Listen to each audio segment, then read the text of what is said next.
today. Let me introduce our third speaker.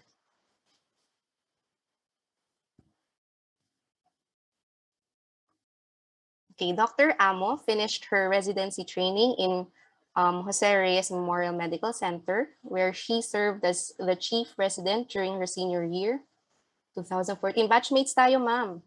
So she underwent fellowship training in surgical oncology in St. Luke's Medical Center and is currently a medical specialist 2 in Jose Reyes Memorial Medical Center, as well as a member of the training committee and the head of the research committee of the said institution.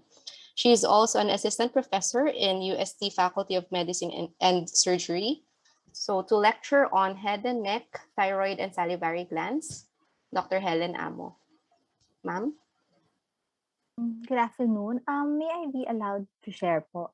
Sorry, hindi ako Go ahead, ma'am. kaya na ba?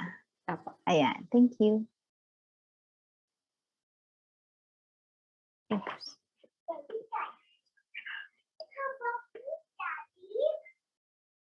Okay.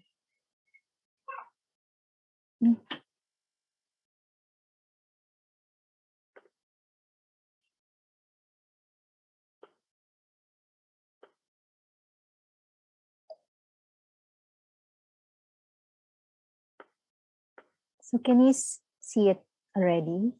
Can you see my Yes, ma'am. screen? All right. Thank you for your introduction and happy birthday. Okay, so good afternoon, everyone. I am actually, unlike other speakers, now I am a first-time lecturer for this PSGS review, and I hope you still have the energy to listen to this last part of the lecture. So actually, I was given a task to lecture on the head and neck, and I chose but since it is a very broad and extensive topic, I chose to focus on these three major topics: the thyroid, parathyroid, and the parotid or the salivary gland. So according to the previous PSGS exams, 50% of the questions will be actually coming from these three topics. So if I can recall, no, most of the questions from the RITE or from the series are actually questions on diagnosis, impression, diagnostics, specifically diagnostic of choice, and of course, the management. So the discussion will be based on these three. Okay, so first off is the thyroid gland. Okay, so most of the questions also will present a case and then you will be asked for a particular question depending on the three. So for example, we have a patient, 24-year-old female with a 10-year history of gradually enlarging neck mass and with no other symptoms. So vitals on physical examination, the vital sign is normal, and the cystic mass is located at the midline and it moves with a tongue protrusion. So if you can see here in the picture now, so the mass is exactly at the midline. So what will be your most likely diagnosis? So I would presume that since this is a a straightforward case, no, your answer would be what? Pwede ba silang mag-chat? Ay.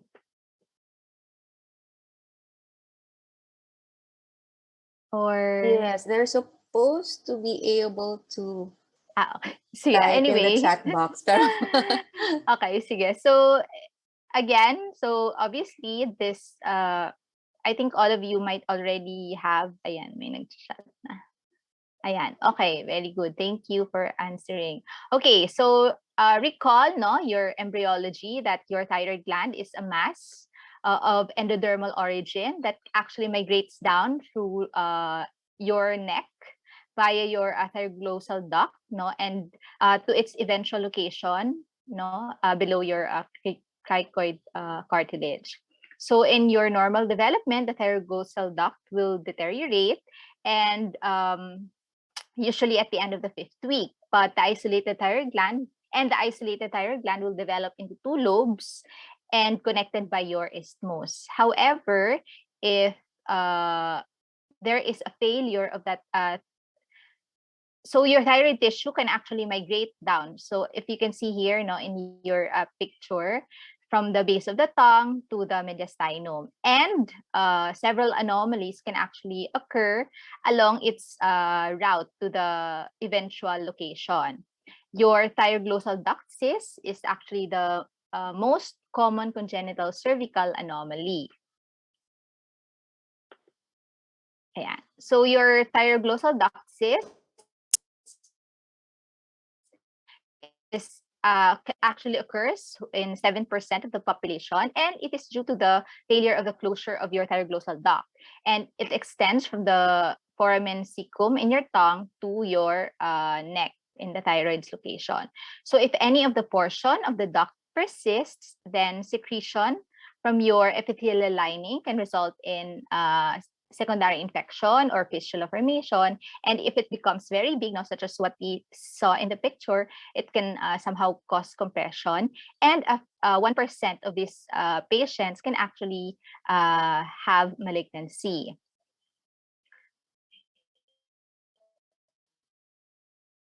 Okay, so how do you work these patients up?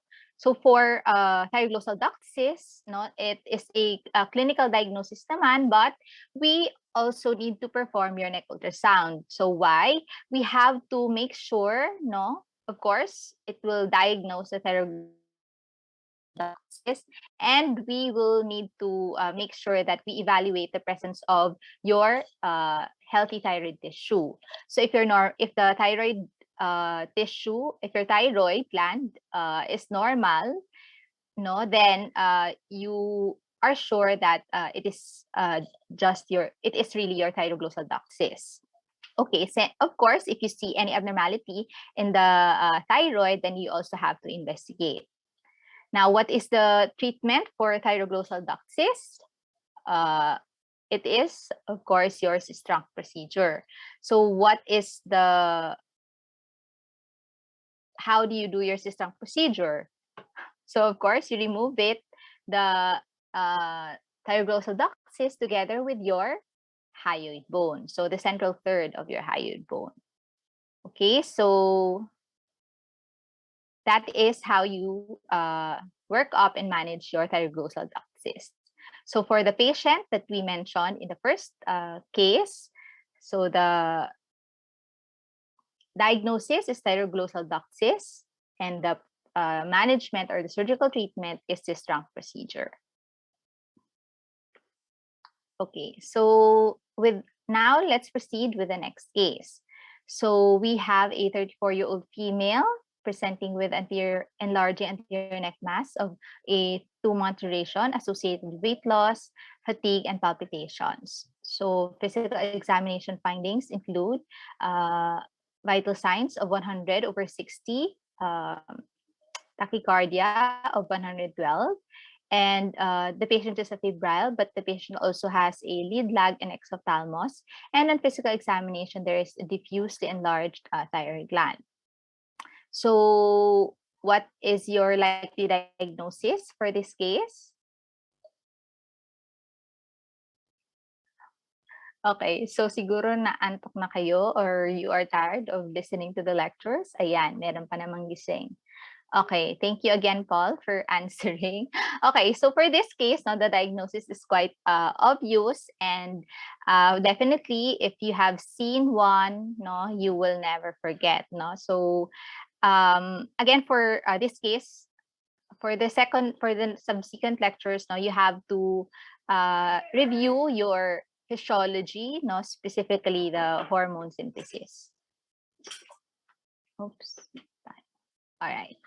Now, so how do we work up patients presenting with hyperthyroidism? So what is hyperthyroidism? So it is actually the result of the excess circulation of your thyroid hormone. And how do we work these patients up? So if you can see here in the diagram, in patients with signs and symptoms of hyperthyroidism, so of course, the first thing that we request is your blood level, TSH levels. Okay, so if you have your low TSH levels with elevated or normal thyroid levels, then you have to get your radioactive iodine or radionuclide imaging. If the TSH level is elevated and also your you also have your elevated T3 and T4, then you should suspect a pituitary adenoma. So that is already beyond the scope of this lecture. So let's go to this part of the diagram. Okay, so if the TSH is low with elevated T3 and T4, then you have to do a radionuclide imaging or thyroid scan. And what will that thyroid scan tell you? So of course, it will show the uptake of your thyroid gland. The thyroid gland can have low uptake, and if there is low uptake, you can think of the following differentials. So thyroiditis, ectopic thyroid hormone, or your factitious thyroid hyperthyroidism, or exogenous thyroid hormone. But if in the presence of a high uptake, you'll have to take a look at the distribution of the functional activity. So the thyroid scan will actually tell you about somehow the size and shape of the gland, and more specifically, it will tell nga the functional activity. So if there are areas that trap less radioactivity than the others, than the surrounding gland, so that is what you call a cold nodule. But if that area or the gland itself demonstrates increased activity or high uptake, then that is a hot nodule. Okay, so if the radioactive iodine uptake or distribution is homogeneous, then you can diagnose this patient to have Graves' disease. But if there are only multiple areas or selected areas of accumulation of the hyperactivity, then you will consider it is a toxic multinodular goiter. But if there is a single area of accumulation, then it points to a toxic adenoma. Okay, so again, for your workup, you have your TSH, your T3 and T4. Also, if you are thinking of Graves' disease, or other types of thyroiditis, you need to check for thyroid autoantibodies. And then again, your radionuclide imaging. Okay, so to answer the case, the second case, so it is a case of a Graves' disease.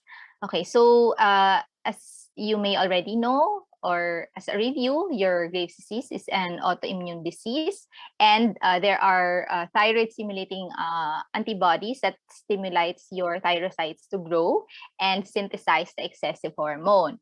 So this is actually the hallmark of this Graves' disease.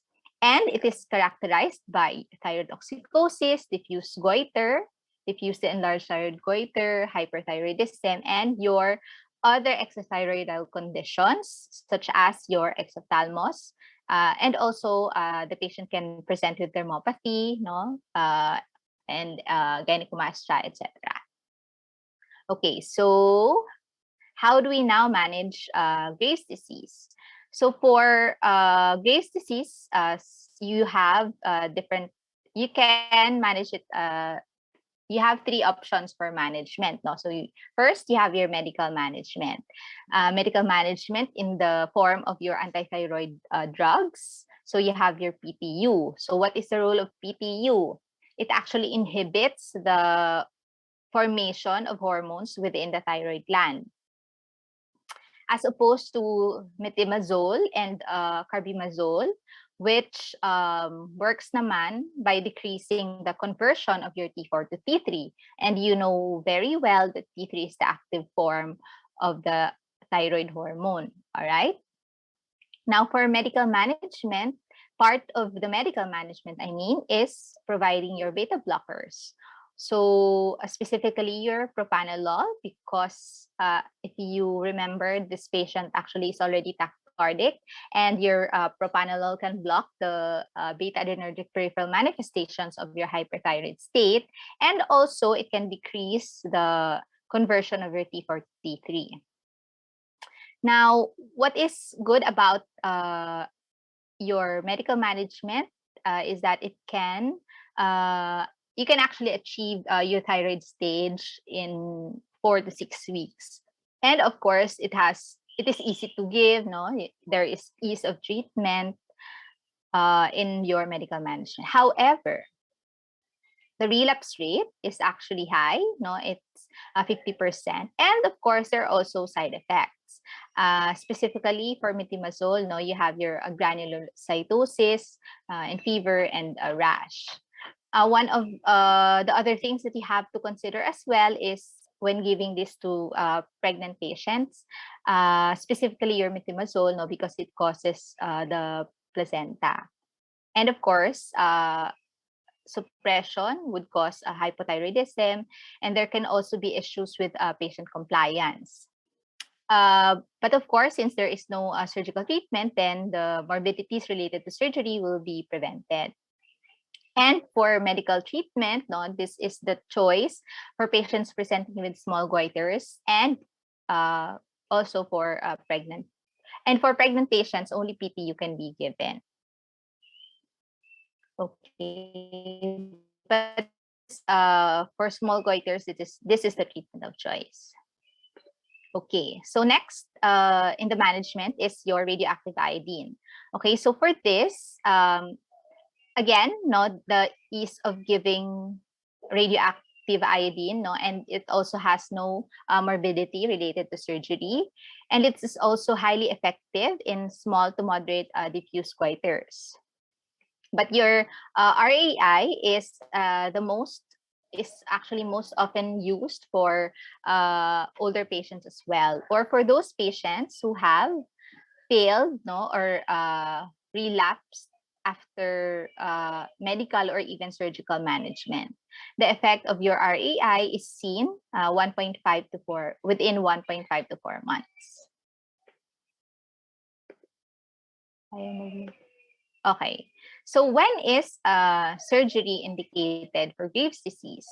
So your surgery actually is indicated when the patient wants the thyroidectomy or the surgery, when the patient is also pregnant, no, or the patient plans to conceive soon.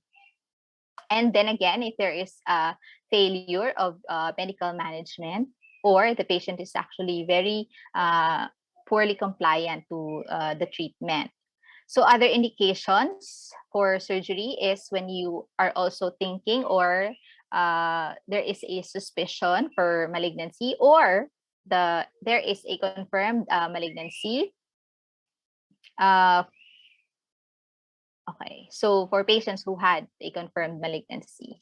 Okay, so your thyroidectomy, of course, will offer rapid control of symptoms. Okay, and it is also the best treatment for those with huge goiters. Now, what kind of surgery is done? Okay, so you can actually perform total or near total thyroidectomy for if you are thinking that there is a concomitant cancer, or subtotal thyroidectomy.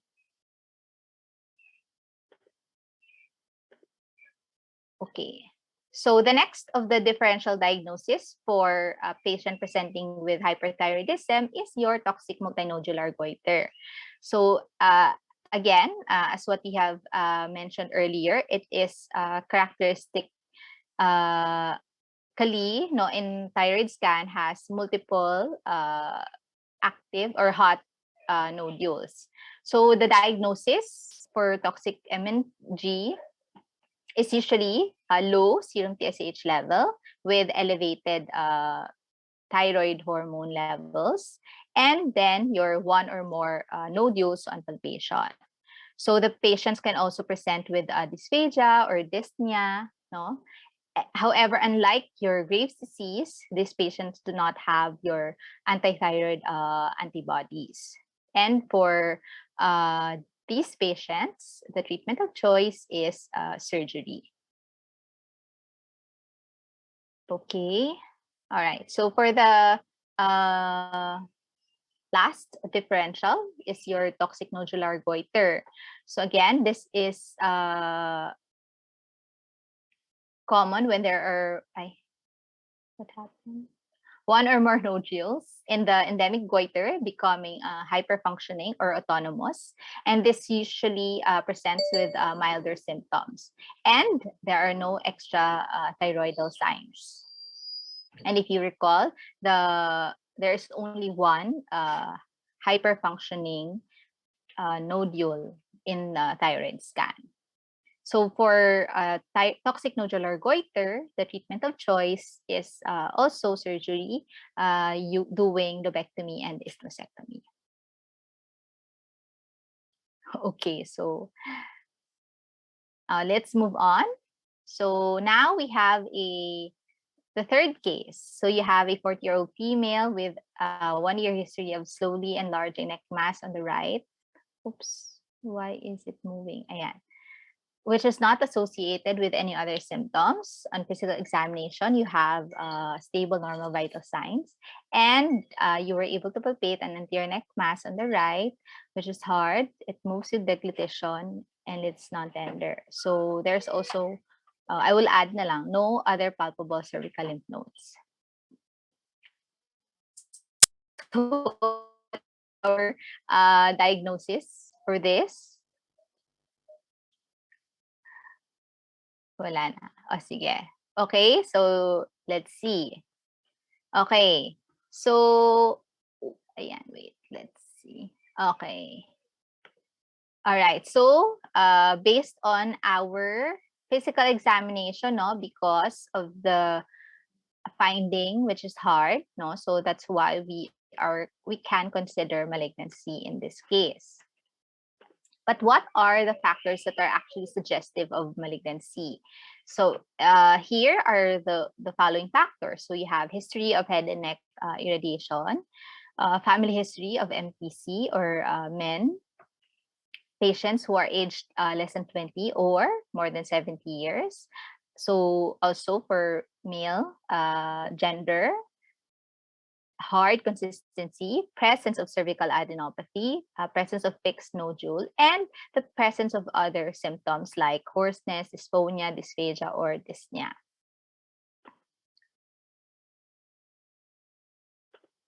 Okay, so for the workup, again, you have seen this slide several times. No, so this is from your APA guideline, and I have listed here, no, the different important workups that we usually do for these patients. So again, you have to request for your TSH, you have to do your thyroid and neck ultrasound, and eventually you have to perform fine needle aspiration cytology. Okay, so if you can see here in this, if it is clear, no, in your screens, this diagram, no, so yan here, no, so TSH for a suspected thyroid nodule. So if your TSH is normal, no, or elevated, so hypo, so you have to do your ultrasound, okay, and then depending on the result of your ultrasound, no, kung ano yung features ng nodules, you have to perform your FNA. So here are the guidelines, no, for when to perform FNA based on size and based on the findings. And then after performing your ultrasound, no, and then FNA, no, so if the result is non-diagnostic, so again, no, cytologic diagnosis is based on your Bethesda system. And it is usually organized into these categories. So you have non-diagnostic, and for which you have to perform repeat FNA. So if yung unang FNA nyo is not ultrasound guided, then you have to perform ultrasound guidance already during your repeat FNA. If your cytologic diagnosis is benign, then you can opt not to perform surgery. But if the ultrasound is indeterminate, no, so we will discuss later what we need to do. And for malignant, of course, you have to perform your definitive treatment. Okay. All right. So again, this is the different ultrasonographic findings, no, for the different thyroid nodules. And you have here on the right the high risk features that would tell that that nodule is malignant or highly suspicious for malignancy. So you have your microcalcifications when it is taller than wide on transverse view, if it has irregular margins, no, infiltrative or microlobulated or spiculated, and if the nodule is hypoechogenic. So of course, you have to take into consideration as well your clinical findings. All right. Okay. So if again, for management na tayo. So for benign, no, you have you can just do ito for benign naman, no, it depends on the symptom of the patient. Of course, if meron siyang huge mass, no, and if the patient wants surgery, then of course you can perform the surgical treatment.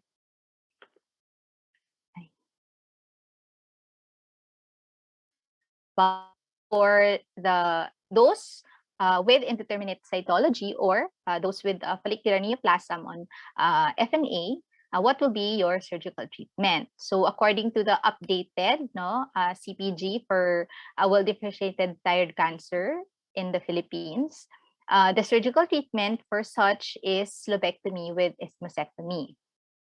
And your goal actually for this for doing this treatment is to establish your histologic diagnosis, and it will also remove the risk of associated repeat surgery, if ever the nodule is really malignant. Okay, so however, if there is a need to perform completion thyroidectomy, based on the final histopath or final pathology, then you can proceed with doing such. But there are also issues regarding frozen section, diba? So in conferences, usually ito yung tinatanong, no? So what is the role of your frozen section? So in the same guideline, they mentioned that the frozen section is considered in the following. So if there is a need to confirm the presence of extrathyroidal extension, for the confirmation of papillary thyroid carcinoma, if the diagnosis will alter the extent of your surgical plan. So, of course, if intraoperatively you saw lymph nodes, and you want to make sure that that the lymph node is metastatic node, okay? And confirmation of the nature of equivocal structures. So, yun na nga. So, parathyroid and lymph nodes. Okay. All right. So, if the FNA proves that the nodule is malignant, then do we need to actually perform additional workup? Okay, so based on the guidelines, the additional workup such as your CT scan and or MRI with contrast is only indicated for those clinically advanced cases that are actually bulky, and on physical examination, fixed tumors. So another additional workup is also your vocal cord evaluation. So this is recommended for patients with notable voice changes, or those with pre-existing laryngeal disorder, prior neck or mediastinal radiation or surgery, those with large substernal goiter, or those with extensive nodal metastasis. And definitely for those with proven malignancy in FNA, then the surgical treatment is total thyroidectomy, total or near total thyroidectomy. So in the recent guideline, no, in our Philippine guideline, if proven malignancy, diba? So our cutoff sa ATA kasi or NCCN, diba? The cutoff is 4 cm for doing that. Ibig sabihin, you can perform lobectomy, isthmusectomy. But in the Philippines, no, the more for tumors or for lesions more than 1 centimeter na proven malignant, the surgical treatment should be total or near total thyroidectomy. Okay? So yan yon.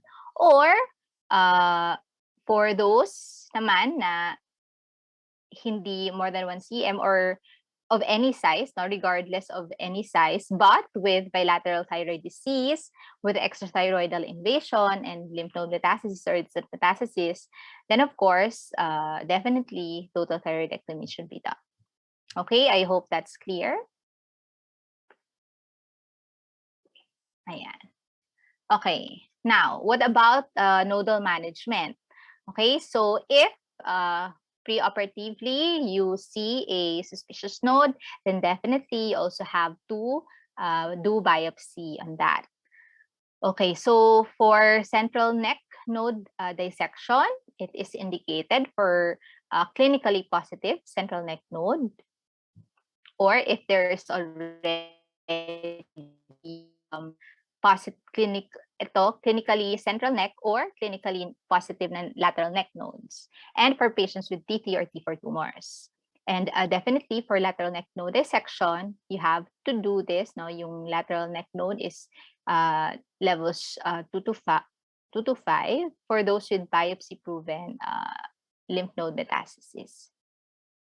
So your proper term actually now for lymph node dissection for thyroid is your lateral neck node dissection, but in the common term, we call it MRND.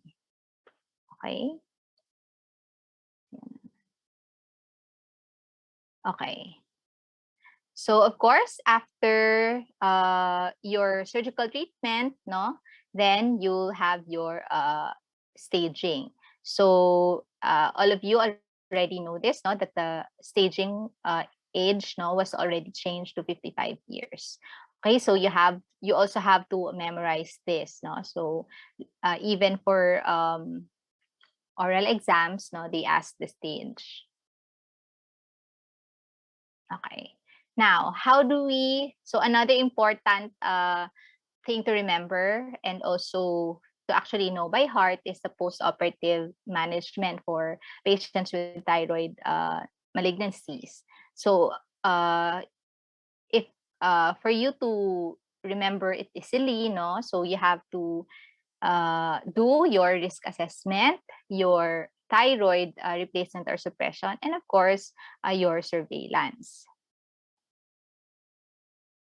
Okay, so depending on the risk assessment, depending on your risk assessment for the patient, no, so in the Philippine guideline naman, they still followed your ATA. So you have your ATA low risk, intermediate risk, and high risk. So I'll just give you the to review this different risk stratification. Okay, but you have to remember this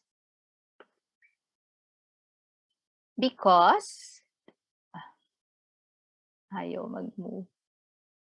Ayan. Because your subsequent treatment or specifically radioactive iodine ablation will depend on the risk stratification.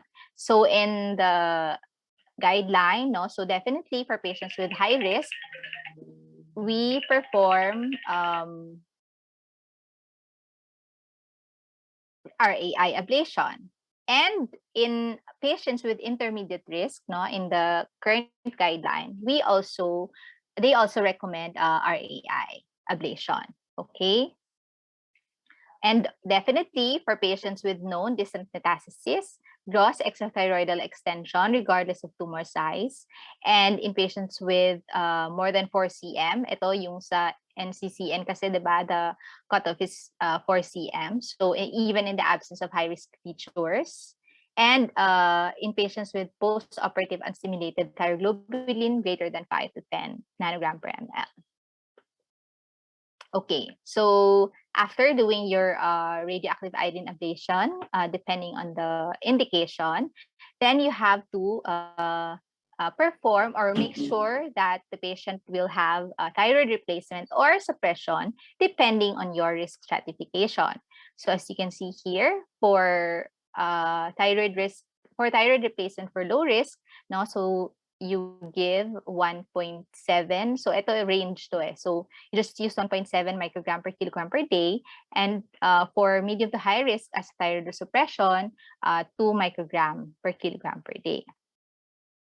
And the target TSH levels would be the following. So less than 0.1 for high risk, intermediate risk, 0.1 to 0.5, and for low risk, no. So ito is normal level. So thyroid suppression, thyroid replacement, 0.5 to 2. Okay. So after, of course, you have to do surveillance, no, or monitoring for your patients.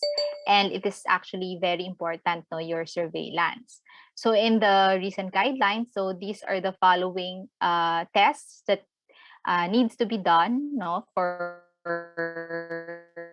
of your surveillance. So you have your unstimulated or stimulated thyroglobulin, neck ultrasound, CT or MRI, if only indicated, if there is a rate of progression in those with the structural incomplete response, no, and your FDG PET scan, no, this would depend, no, if you have a clinically palpable node, or in ultrasound there is a suspicious node but it did not light up in your whole body scan. Okay, so please take note of these different surveillance. So of course, definitely part of your surveillance will be your history and physical examination. Okay, then ito marami pa, no, after your surveillance, of course, you have to reassess the patient. So bukod dun sa response, yung reassessment is actually the response to your therapy, no? So kung RAI, and of course your thyroid suppression. Okay. Okay. So that is the last slide for your thyroid gland. Now let's move on to your parathyroid glands. Okay, so here is another case. A 65-year-old male presenting with an elevated calcium level on routine blood tests associated with a joint and excuse me for a while lang ha.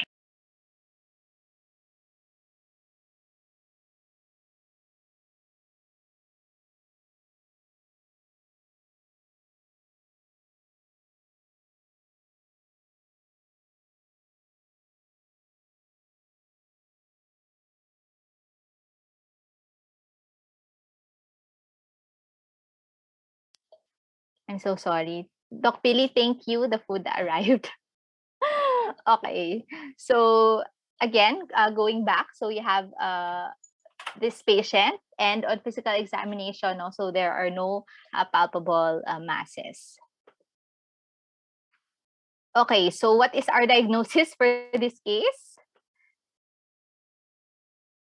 Si Paul, since ikaw lang yung nagchat.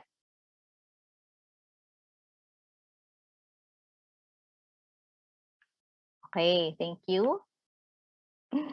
Okay, all right. So now let's move on to the parathyroid gland. So again, as a review, you have your parathyroid gland is composed of chief cells and occipital cells arranged in trabeculae within a stroma composed of primarily of adipose tissues. So the parathyroid glands is main role is to secrete your parathyroid hormone, which has a half-life of 2 to 4 minutes. And it actually functions to regulate your calcium levels via its target on your bone, kidney, and bowel. Okay, so again, recall your anatomy. No, so this is very important because you have to save the parathyroids during thyroidectomy, and of course, so that you will know where to explore, no, these glands during your parathyroid surgery. So your superior gland, no, is near the posterior aspect of the upper and middle lobe 80% of the time, and your inferior glands are within the 1 centimeter from a point where your recurrent laryngeal nerve, no, and inferior thyroid artery crosses. Okay, there are times where the parathyroid is actually interthyroidal, no, so this is very rare, 0.5 to 3%. Okay, so it is also very important to consider the etiology of your hyperparathyroidism, and because you have you have a lot of differentials. So you have your primary hyperparathyroidism is actually a result of the overproduction and release of your parathyroid hormone. And this can be a result of a secondary to adenoma, hyperplasia, or rare carcinoma.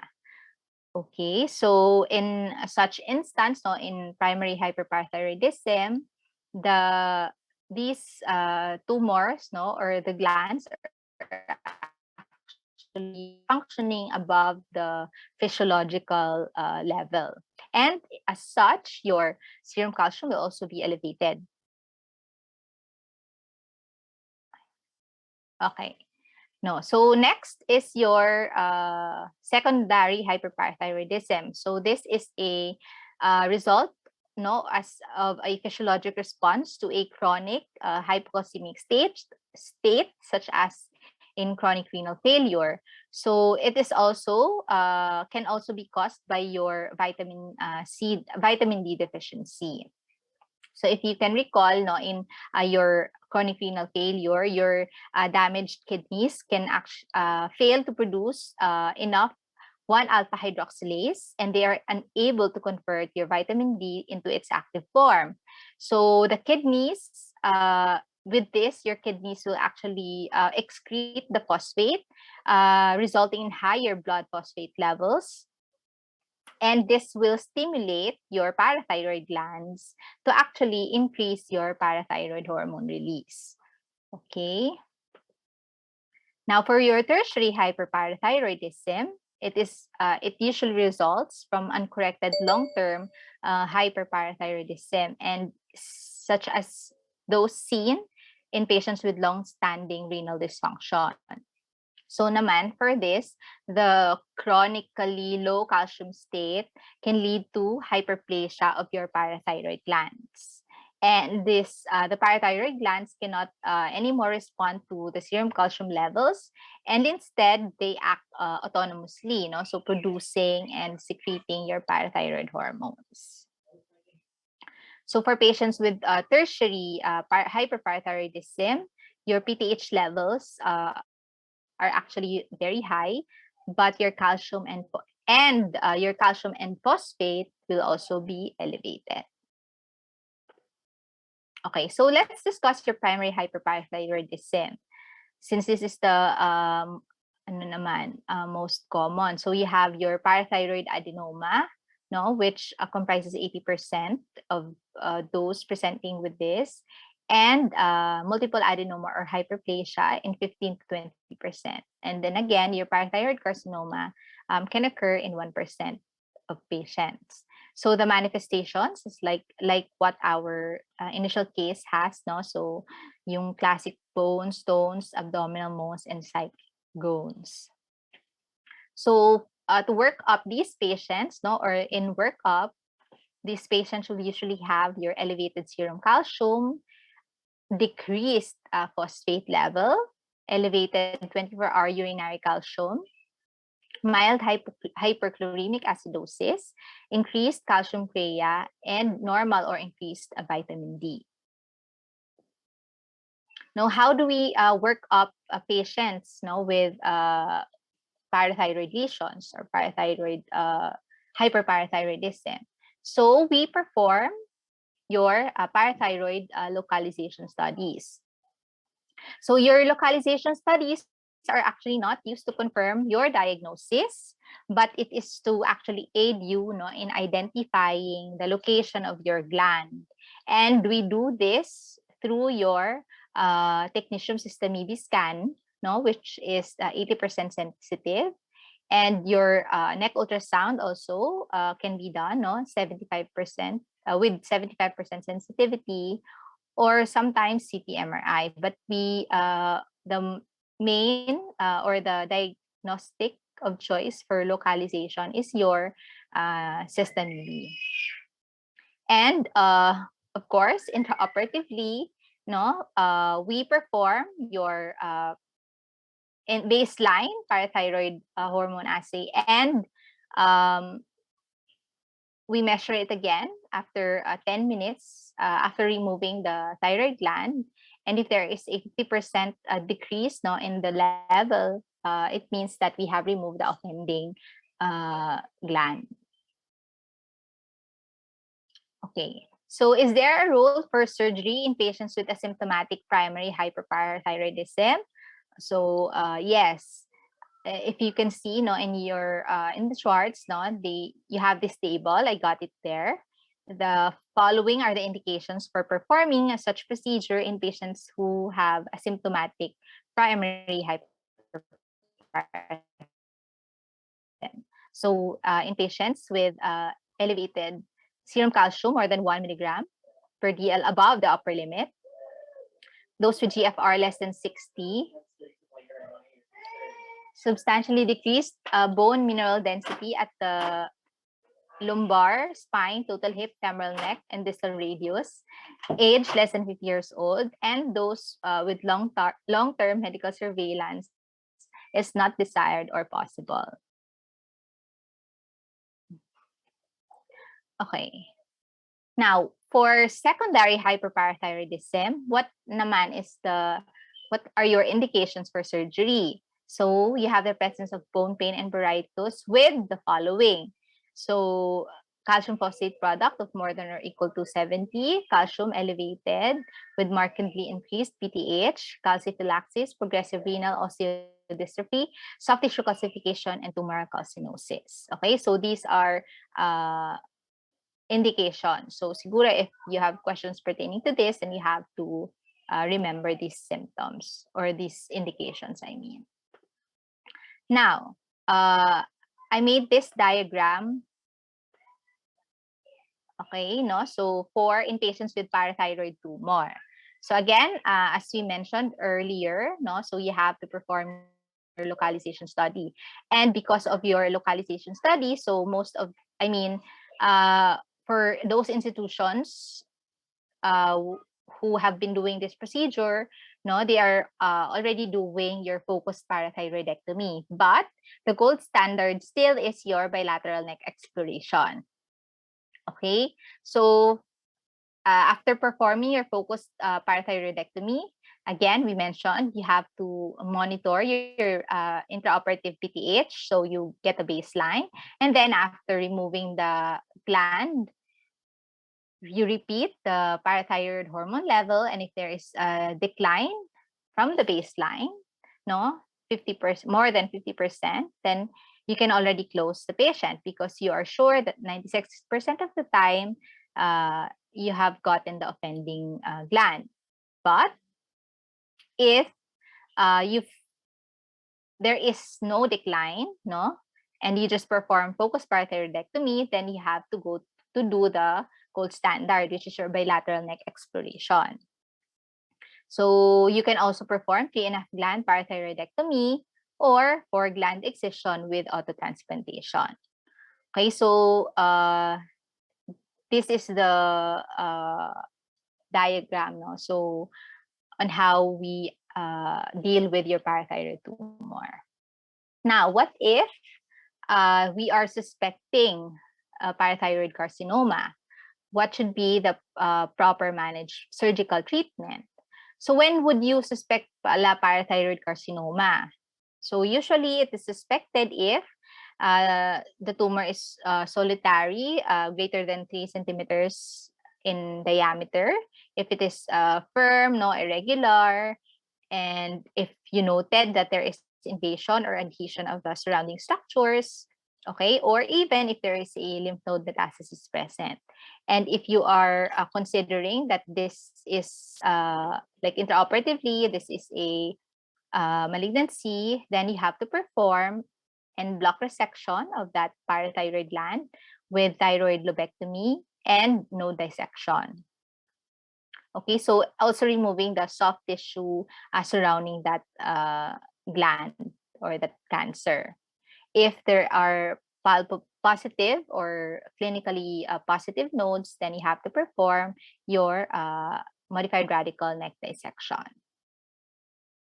Okay. Okay. So now let's proceed to the last part of this lecture.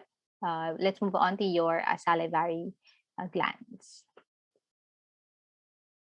So for this naman, the case is of a 41-year-old female presenting with 5-year history of gradually enlarging preauricular mass with no associated symptoms. So on physical examination, this 3 cm, non-hard, movable in the preauricular area.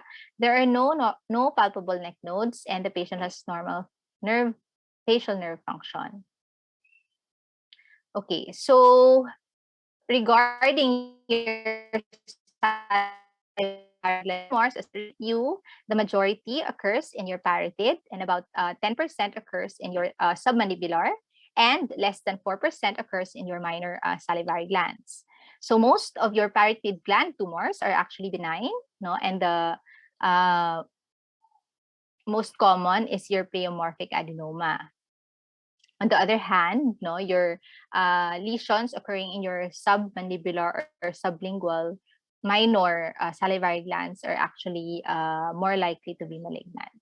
So if you can recall in your previous lectures, no, or even during medicine, the rule of 80s, no, the 80% of the salivary gland tumors are in the parotid, 80% are benign, and 80% of the benign tumors are pleomorphic adenomas.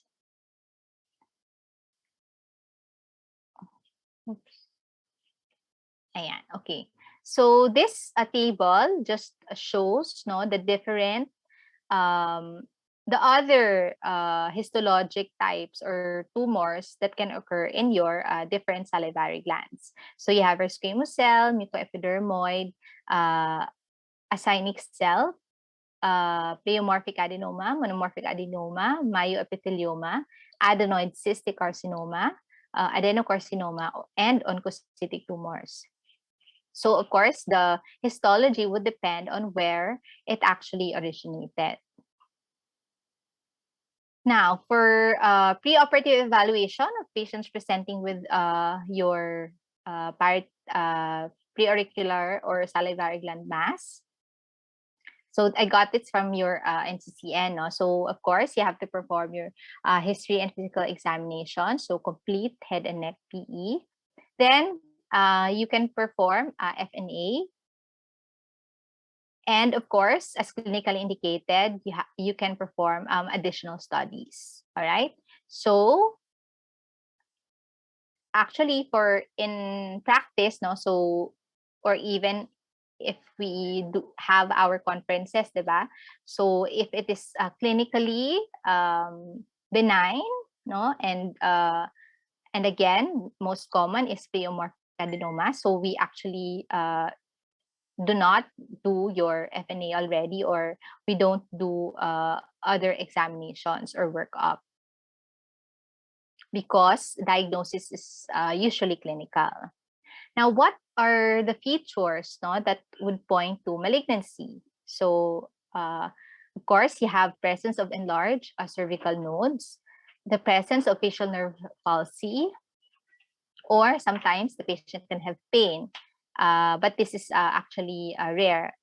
So dun lang siya sa infiltrative tumors. And definitely, if you have features pointing to malignancy, then to adequately advise the patient, then you can perform your FNA. And depending on the bulk of the tumor, you can also perform your additional diagnostics. So here, no, because FNA is quite controversial ba? O sige. So since hindi natin siya practice, no, in the Philippines, so what is the role of FNA? So again, it is for evaluating poorly defined salivary gland masses, and again to confirm the suspicion of malignancy for counseling. In doing, if our diagnosis is a metastatic, no, carcinoma, especially with your submandibular gland. If you want to distinguish it from a non-surgical pathologic condition, such as your lymphoma, and if the salivary gland mass is in a patient who is a poor surgical candidate.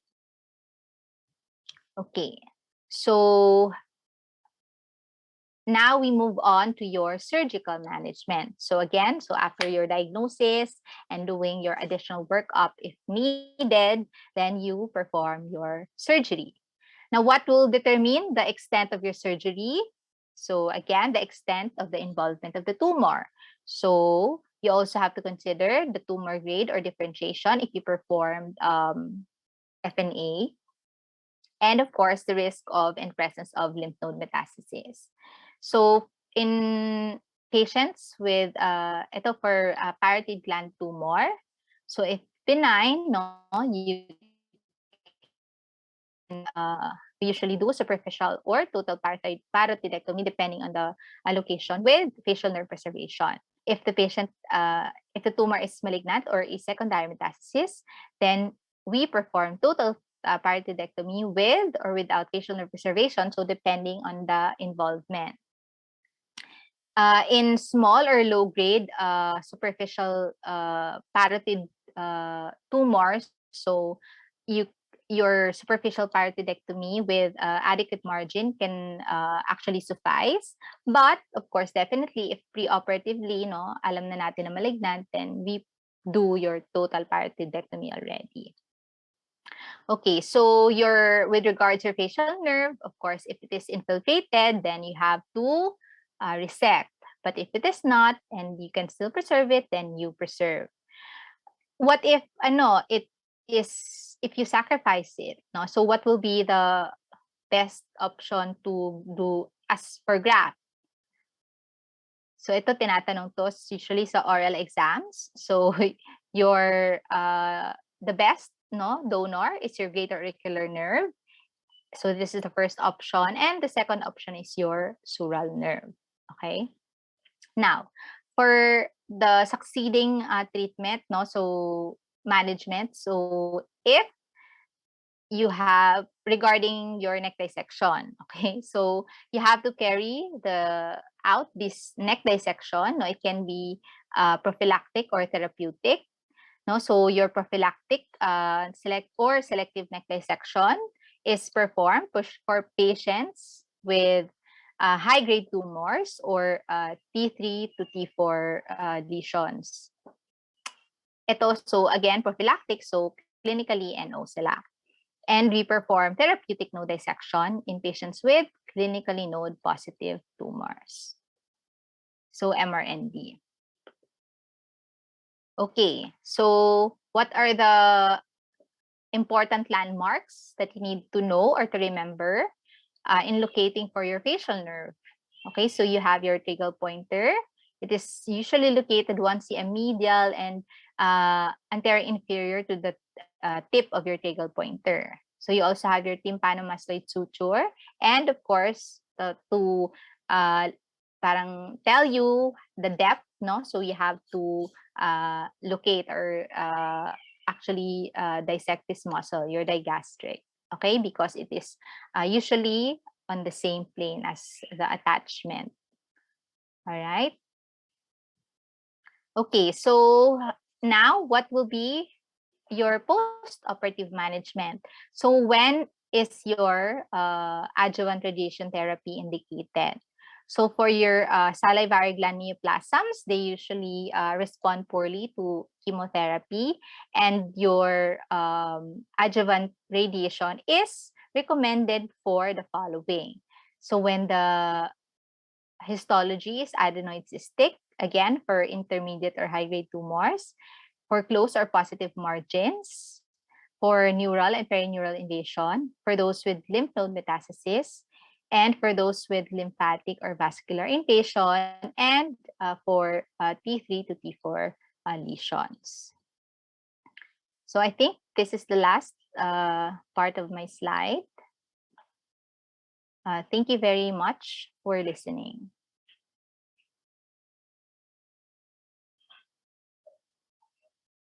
Thank you so much, Dr. Helen, for that extensive lecture. I wonder how you're able to fit all these topics in just 1 hour.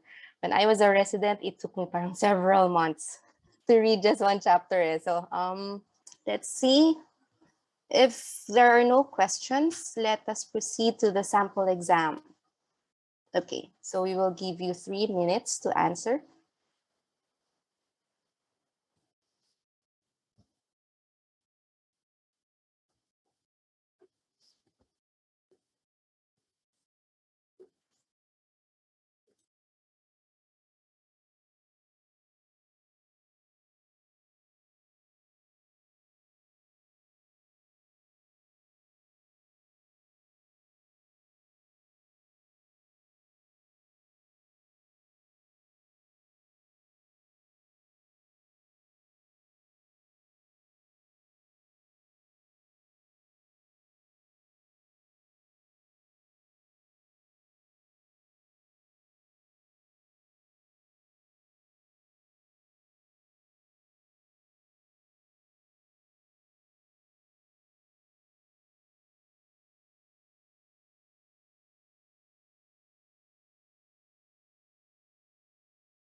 Okay, sir, let us see the results.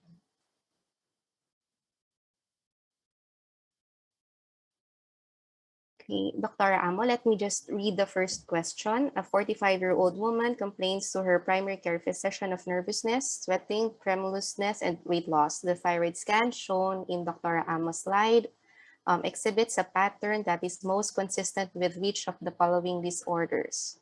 So most of the participants answered B, Graves' disease. Doctora?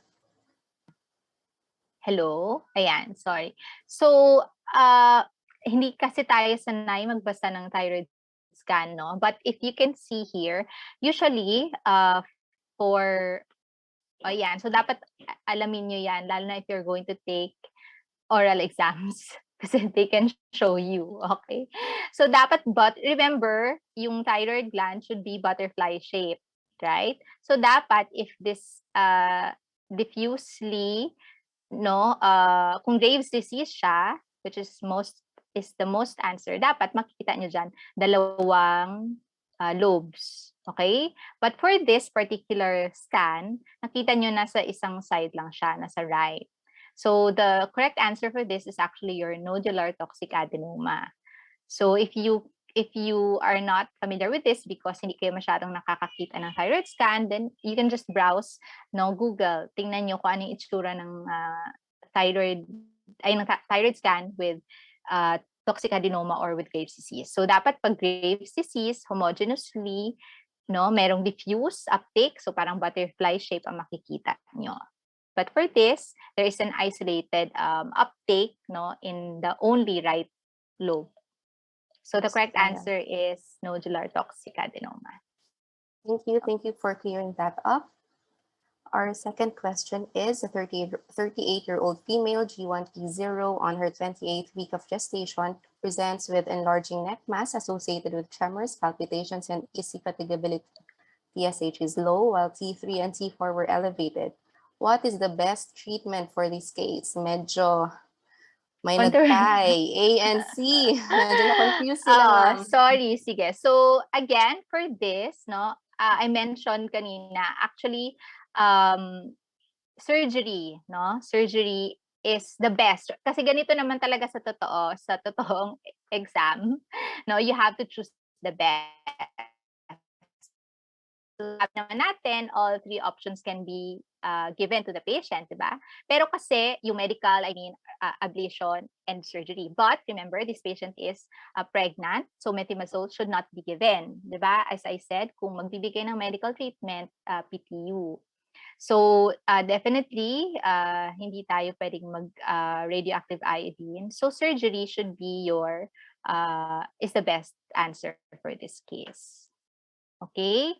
So, yun. Remember kasi this patient is pregnant. But if the patient is not pregnant, then of course, yun, marami tayong options. Thank you. Third question, a 52-year-old female complains of fatigue, headache, flank pain, hematuria, and abdominal pain. She undergoes a sestamibi scan that demonstrates persistent uptake in the right superior parathyroid gland at 2 hours.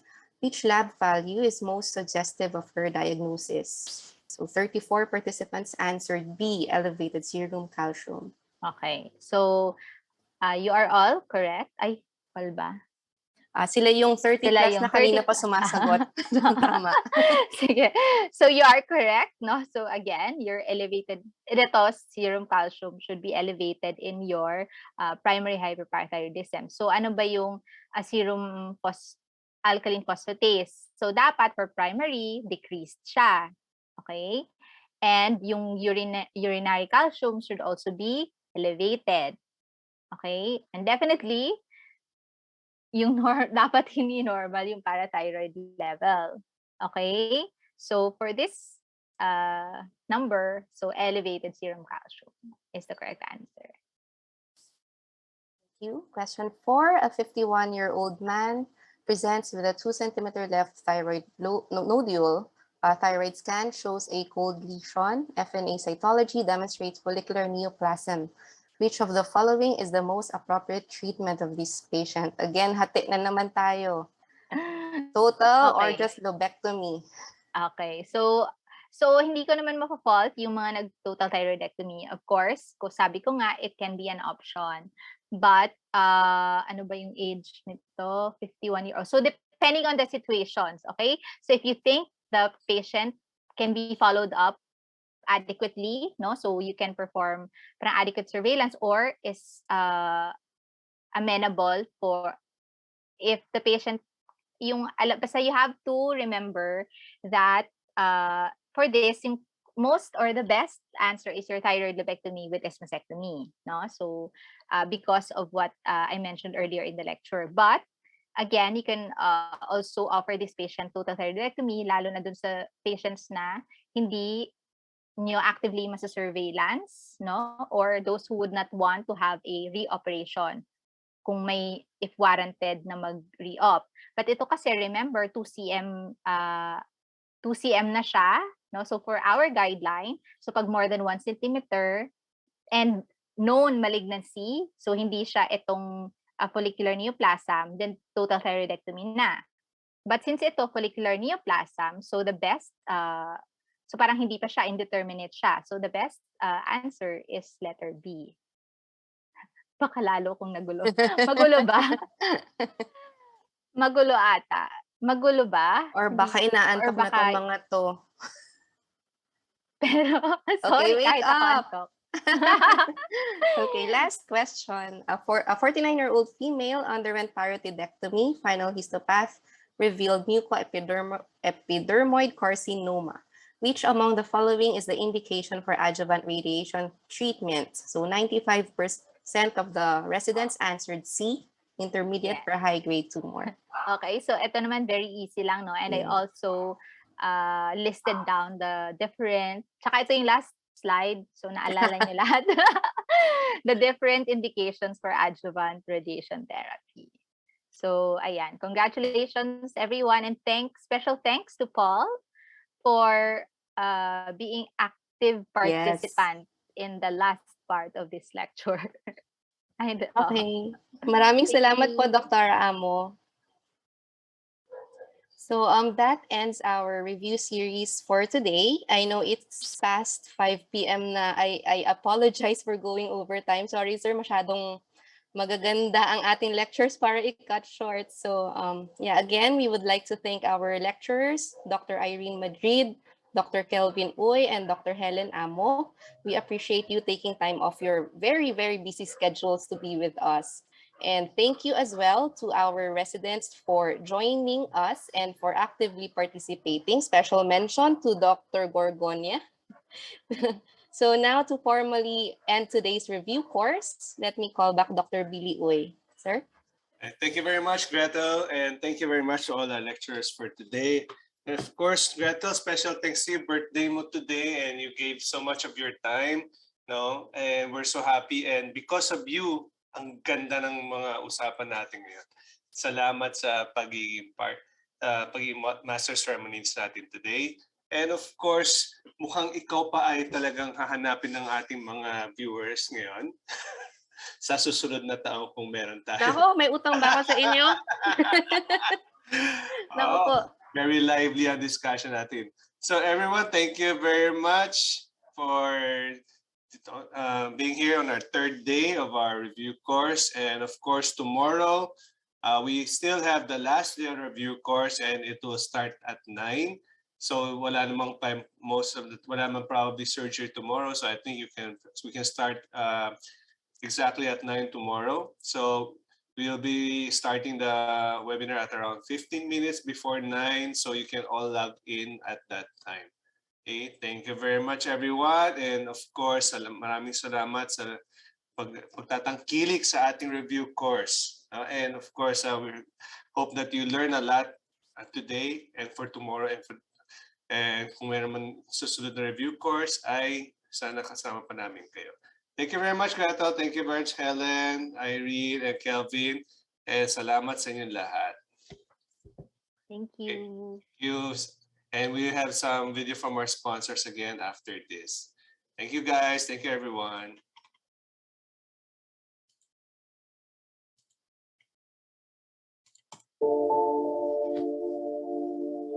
Life is like a beautiful piece of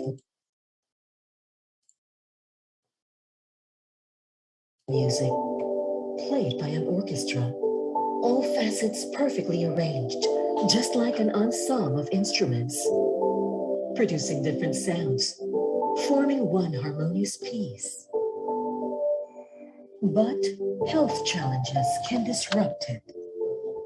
Kidney diseases, bleeding, hypertensive emergencies, pain, and infections. All these can make our patients' lives out of tune, out of harmony. We can bring harmony back to their lives with the synergistic brands of Biometis portfolio, working together like the different instruments of an orchestra. We can create harmony in patient care.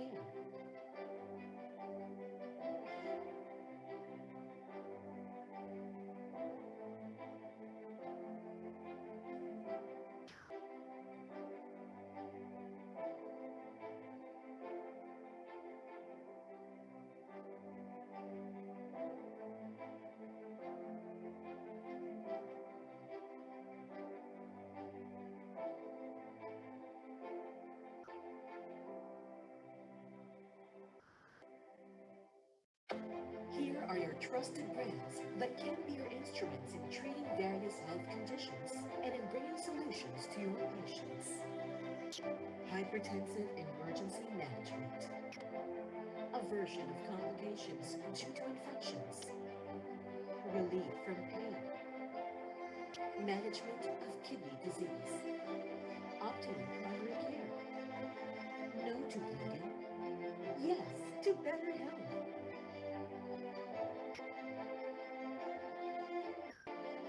You have always been at the forefront of patient care, and with the unwavering reliability of our Synergist brand portfolio, we can be your trusted allies in providing better health.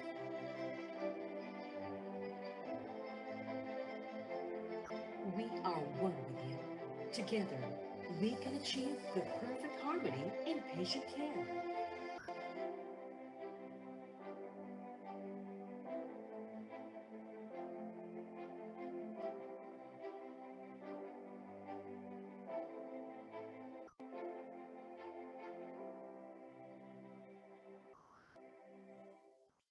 Okay, here's a music video para sa ayaw pa mag-lockout.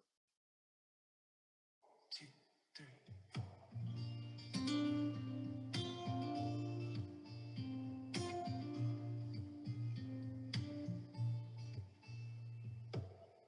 Kiss me out of the pit, darling, nightly, beside the green grass. Swing, swing, swing the spinning step. I'll wear those shoes and you can wear that dress. Oh, kiss me beneath the milky twilight. Lead me out on the moonlit floor. Lift your open hand, strike up the band and make the fireflies dance. Silver moon sparkling. So kiss me.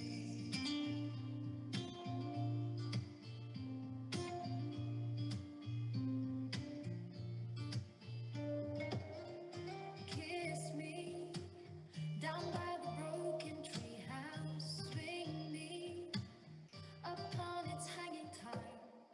Bring the flower hat.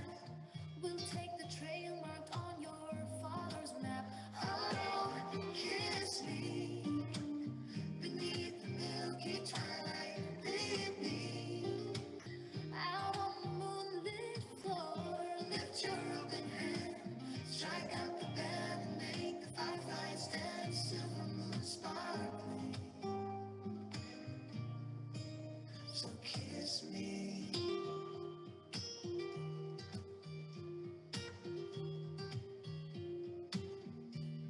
Oh, yeah.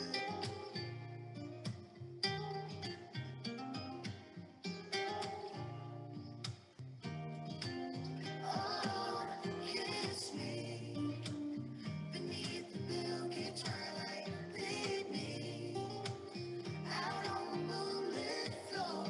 Let your open hand strike up the band and make the fireflies dance. Silver moon sparkling. So kiss